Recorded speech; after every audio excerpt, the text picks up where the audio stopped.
The seventh time Claire Fisher bailed on our marriage license appointment, I finally cut her out of my life for good. From then on, if she was at a party, I wasn't. When she was scheduled to perform at our college's anniversary celebration, I made sure to leave early. The moment my company announced a collaboration with hers, I resigned without a second thought. Even on Christmas Eve, when she showed up at my parents' house with gifts, I slipped out with a half-hearted excuse about visiting a friend. I blocked her number, deleted her from my contacts, burned every bridge and salted the earth behind me. No calls, no texts, no social media. I didn't reach out. She couldn't reach me. Simple as that. For the better part of my life, I was hopelessly in love with her, waiting on her, caring for her, putting her first in every way that mattered. I gave her all of me without ever holding back. But after the seventh time she left me sitting alone at the city hall, something inside me broke. I was done. If that meant spending the rest of my life alone, so be it. Better that than sitting in an empty apartment, listening to the silence, holding on to hope for someone who never planned to show up. I sat at the marriage registration desk in the city hall, waiting for Claire. Again, I waited so long that the place started to empty out. Desks creaked as the staff packed up, keys jingled, and someone let out a tired yawn. At first, when I called, she just said she was tied up at work and told me to hang tight. 2 hours later, her phone went straight to voicemail. I called again, and again. Busy signal. Again. The form in my hand was now a crumpled mess, damp with sweat from how tightly I had been gripping it. Sir, a voice finally broke through. We're closing for the day. Are you still planning to file for a marriage license? I blinked, my thoughts snapping back to the present. I shook my head, the corner of my mouth barely twitching. No, thanks, I replied quietly. I'm done. I stepped outside. The cold air hit my face like a slap. Behind me, 2 clerks chatted as they left. I think I've seen that guy before, one whispered. Always comes in alone. Wants to get married. Oh yeah, the other said, recognition dawning. I remember him. He's the one who waits and waits, but no one ever shows up. I didn't say a word. My face stayed frozen, blank as stone. But inside, I was bleeding. My heart felt like a worn-out cloth, thin, unraveling, leaking pain with every beat. I stared at the ground, and I couldn't even meet my own eyes in the glass door's reflection. My feet moved before I could think. 7 times. 7 times I waited for her at that same office. And every single time, she never showed. I was just about to call a cab when Claire came running. Literally. She jogged up, breathless, her coat flapping open and her hair bouncing with each step. A smile played on her lips, a little sheepish. Zach, she panted, I'm so sorry. Work called last minute. I came as fast as I could. Hope I'm not too late? I stared at her, my lips curled up barely, and not from happiness. Last time, it was a work emergency. The time before that? Also work. And before that? You guessed it. Same script, different days. I didn't even bother calling her out anymore. I just shook my head. You are late, I said. They just closed. She frowned and glanced at her watch, as if she couldn't believe it. Seriously? They clock out on the dot every time. Can't even wait 1 minute? She scoffed. Then, she grabbed my hand and pressed it to her chest, dramatically. I ran the whole way, I swear. Traffic was a nightmare. I'm so out of breath I could collapse. I stared at her blankly. My chest was tight, my throat burning with emotion I didn't want to show. But I wasn't a fool, nor was I blind. There was not a single drop of sweat on Claire. Her forehead was dry, not even a smudge of dampness. I bit the inside of my cheek, the truth sitting heavy in my gut. Still, I asked the question I had been swallowing for too long. If you really ran all the way here, why aren't you sweating? Her smile froze for a split second. She frowned, and the look in her eyes changed. Sharp, accusing. Her tone shot up like a whip. What the hell's that supposed to mean? Do you think I'm lying? That I wanted to miss this? After everything I did to get here? God, Zach, how heartless can you be? You think I'd fake being late just to avoid marrying you? There it was. The deflection. Turn me into the villain. Make a scene. However, the more she yelled, the more it looked like she was trying too hard to look innocent. I massaged my temples. My head throbbed. I was done. Whether you're lying or not, Claire, only you know best. I turned and walked away. Her voice followed me like a cold wind down the back of my neck. Fine, go. But don't come crawling back this time. Stop begging me to marry you, Zach. Let's see how long your little tantrum lasts. I didn't turn around, didn't say a word, but my bottom lip was bleeding from how hard I bit it. I had barely made it halfway across the parking lot when my phone buzzed a text. So, Zach, no marriage again today, I take it? What a shame. Oh well, can't wait to see you try for the 8th time. I stared at the text. Once, twice, 3 times. Even if I were the slowest guy on the planet, I would still get it. This was Leo Harrison taunting me on purpose. Another jab, another smug little reminder that I had been stood up yet again. I had already suspected he was the reason why Claire ditched our marriage appointment. But seeing Leo's name pop up with that message, that still knocked the wind out of me. Like getting sucker punched in the ribs. Claire and I grew up together. Next door neighbors, sandbox buddies, the whole childhood sweetheart cliche. I used to dream about marrying her before I even knew how taxes worked. The first time I told her, we were maybe 7, still missing teeth and fighting over crayons. Our parents thought it was adorable and laughed themselves silly over dinner. Back then, she treated me like I was important to her, and for a long time I believed she felt the same. Then college happened. That was when she brought Leo home for the first time. Just a classmate, she had said. But something about the way they acted around each other, too comfortable, too familiar, made my stomach twist. That was when it hit me. Maybe what Claire and I had wasn't love. Not for her, anyway. I panicked. After graduation, I tried to play it cool. I joked that we should just get married and be done with it. To my surprise, our parents were all for it, thinking it was sweet. But Claire, she turned me down. Not gently either. It was a flat no, sharp as a slap. Still, I didn't give up. Over the next 7 or 8 years, I asked her dozens of times to make it official. She said yes, 7 times. But each of those 7 turned into nothing. A no-show, an excuse, radio silence. And like clockwork, Leo would text me right after every single one.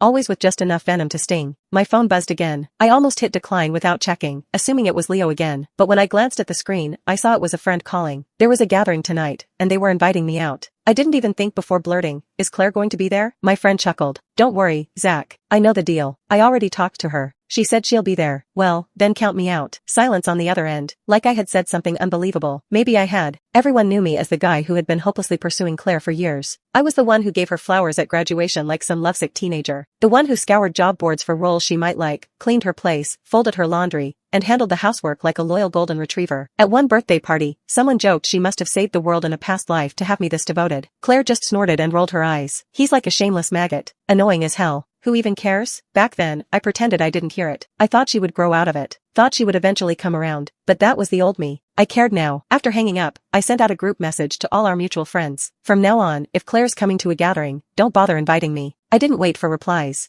I ordered a cab and headed back to my apartment. Once I was home, I went straight to the bedroom and started packing. Every little thing of hers, gifts, books, clothes she left behind, I threw them all into a suitcase. Neat, cold, mechanical. Then I called a delivery guy. Just as the delivery guy rang the buzzer, my best friend Riley showed up. He stepped inside, took one look at the mess, and blurted out, "Wait, Zach, you're not moving out, are you?" I chuckled bitterly before popping open the suitcase to show him. "No, this is Claire's stuff. I'm sending it back." Riley stood there for a beat, stunned. He watched the delivery guy take the suitcase and disappear down the hall before he turned back to me, his brows furrowed in disbelief. "Weren't you supposed to get your marriage license with her today? What the hell?" But his voice trailed off halfway through. He knew. I didn't have to say it. The answer was written all over my face. His jaw clenched. I could see the rage building in his eyes like a storm. "Let me guess," he snapped. "Claire bailed again, didn't she? And Leo's behind it somehow. God, I knew it. No wonder you sent that message. That smug little, nope, I'm done. Come on, Zach. Let's go talk to her. Face to face. No more of this silent suffering crap."